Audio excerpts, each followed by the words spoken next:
Perkenalkan, nama saya Duari Harato Pasaribu sebagai pembicara kedua dari Universitas Bina Sarana Informatika. Melanjutkan argumen ataupun pendapat dari pembicara pertama tersebut bahwa kami memang tidak setuju dengan mosi tersebut. Karena dalam keadaan sekarang ini, permasalahan tidak hanya berfokus pada ketimpangan ekonomi saja, melainkan banyak hal yang juga terjadi selain ketimpangan ekonomi tersebut. Apalagi seperti sekarang ini, pandemi yang masih banyak merebak, yang masih terus merebak, dan korban jiwa yang terus berjatuhan, yang dapat menyebabkan banyak sekali kasus pelecehan seksual yang terus meningkat.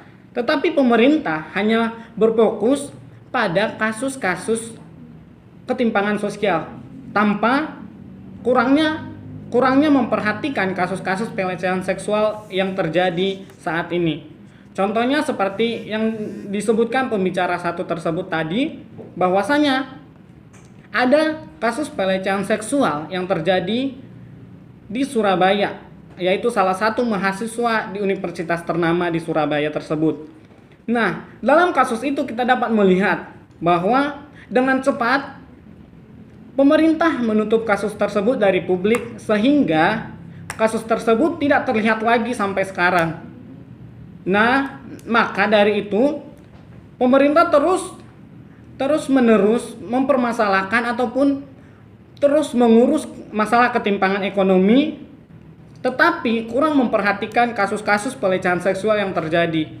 Meskipun ketimpangan ekonomi itu memang penting, tetapi kasus pelecehan seksual ini tidak dapat dikesampingkan. Kemudian banyak juga kasus-kasus lain seperti penindasan ras, seperti yang kita ketahui yang terjadi di Amerika. Penindasan ras berkulit hitam. Nyatanya, fakta bahwa tidak sedikit kulit berwarna hitam memiliki level ekonomi yang rendah.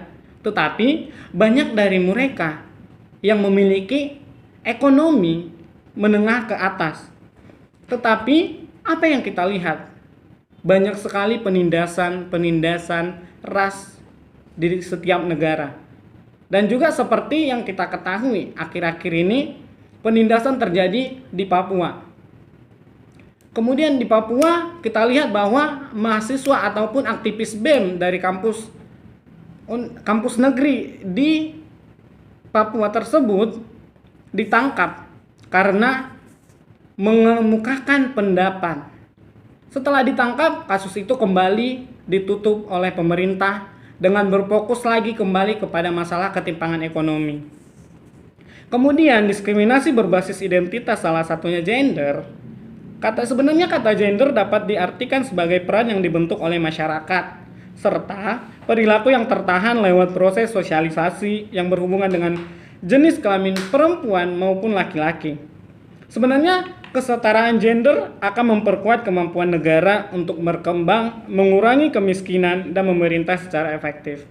Tetapi nyatanya kita lihat banyak beredar di masyarakat bahwasanya kesetaraan gender masih kurang sekali, terutama di Indonesia. Masih banyaknya diskriminasi gender, tetapi pemerintah tidak terlalu memikirkan hal tersebut. Kembali lagi, pemerintah hanya mempermasalahkan ketimpangan kelas ekonomi saja.